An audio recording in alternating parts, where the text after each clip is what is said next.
एक साधु वर्षा के जल में प्रेम और मस्ती से भरा चला जा रहा था कि साधु ने एक मिठाई की दुकान को देखा जहां एक कढ़ाई में गर्म दूध उबाला जा रहा था।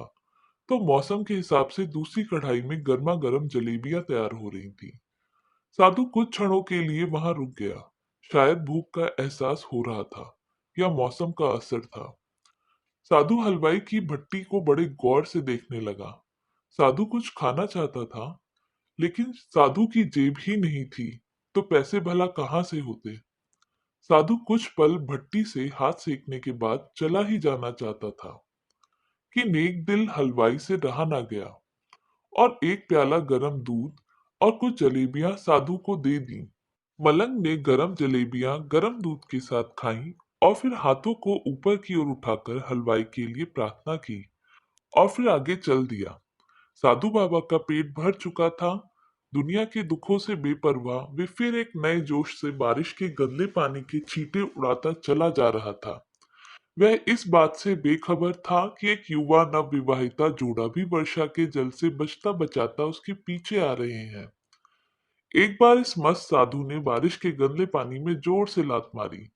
बारिश का पानी उड़ता हुआ सीधे पीछे आने वाली युवती के कपड़ों को भिगो गया। उस औरत के कीमती कपड़े कीचड़ से लथपथ हो गए। उसके युवा पति से यह बर्दाश्त नहीं हुआ, इसलिए वह आस्तीन चढ़ाकर आगे बढ़ा और साधु को कपड़ों से पकड़कर कहने लगा, अंधा है, तुमको नजर नहीं आता, तेरी हरकत की वजह से मेरी पत्नी के कपड़े गीले हो गए हैं और कीचड़ से भर गए हैं। साधु हक्का बक्का सा खड़ा था, जबकि इस युवा को साधु का चुप रहना नाखुशगवार गुजर रहा था। महिला ने आगे बढ़कर युवा के हाथों से साधु को छुड़ाना भी चाहा, लेकिन युवा की आंखों से निकलती नफरत की चिंगारी देख वह भी फिर पीछे खिसकने पर मजबूर हो गई। राह चलते राहगीर भी उदासीनता से यह सब दृश्य देख रहे थे, लेकिन युवा के गुस्से को देखकर किसी ने में इतनी हिम्मत नहीं हुई कि उसे रोक पाते। और आखिर जवानी के नशे में चूर इस युवक ने एक जोरदार थप्पड़ साधु के चेहरे पर जड़ दिया। बूढ़ा मलंग थप्पड़ की ताब ना झेलता हुआ लड़खड़ाता हुआ कीचड़ में जा पड़ा। युवक ने जब साधु को नीचे गिरता देखा तो मुस्कुराते हुए वहां से चल दिया। बूढ़े साधु ने आकाश की ओर देखा और उसके होठों से निकला, वाह मेरे भगवान, कभी गरम दूध जलेबियां और कभी गरम थप्पड़, लेकिन जो तू चाहे मुझे भी वही पसंद है। यह कहता हुआ वह एक बार फिर अपने रास्ते पर चल दिया। दूसरी ओर वह युवा जोड़ा अपनी मस्ती को समर्पित अपनी मंजिल की ओर अग्रसर हो गया। थोड़ी ही दूर चलने के बाद वे एक मकान के सामने पहुंचकर रुक गए।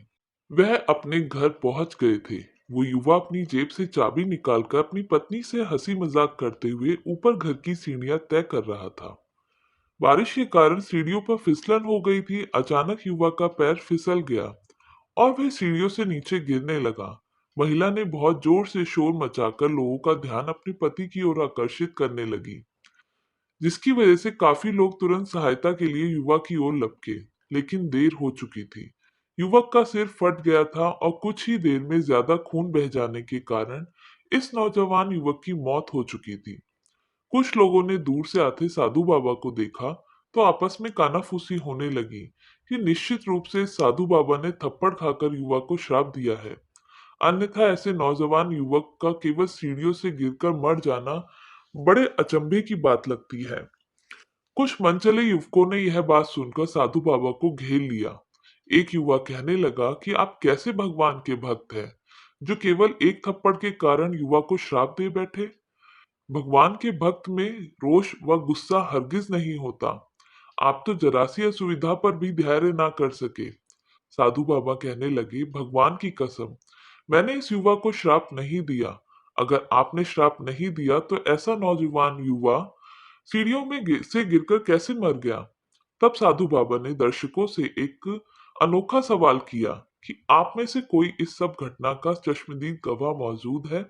एक युवक ने आगे बढ़कर कहा, हाँ, मैं इस सब घटना का चश्मदीद गवाह हूँ। साधु ने अगला सवाल किया, मेरे कदमों से जो कीचड़ उछला था, क्या उसने युवा के कपड़ों को दागी किया था? युवा बोला, नहीं, लेकिन महिला के कपड़े जरूर खराब हुए थे। मलंग ने युवक की बाहों को थामते हुए पूछा, फिर युवक ने मुझे क्यों मारा? युवा कहने लगा, क्योंकि वह युवा इस महिला का प्रेमी था और यह बर्दाश्त नहीं कर सका कि कोई उसकी प्रेमिका के कपड़ों को गंदा करे। इसलिए इस युवक ने आपको मारा। युवक की बात सुनकर साधु बाबा ने एक जोरदार ठहाका बुलंद किया और यह कहता हुआ वहां से विदा हो गया, तो भगवान की कसम, मैंने श्राप कभी किसी को नहीं दिया, लेकिन कोई है जो मुझसे प्रेम रखता है। अगर उसका यार सहन नहीं कर सका, तो मेरे यार को कैसे बर्दाश्त होगा कि कोई मुझे मारे। और वह इतना शक्तिशाली है कि दुनिया का बड़े से बड़ा राजा भी उसकी लाठी से डरता है। उस परमात्मा की लाठी दिखती नहीं है और आवाज भी नहीं करती, लेकिन पड़ती है तो दर्द बहुत देती है। दोस्तों, हमारे कर्म ही हमें उसकी लाठी से बचाते हैं। बस कर्म अच्छे होने चाहिए।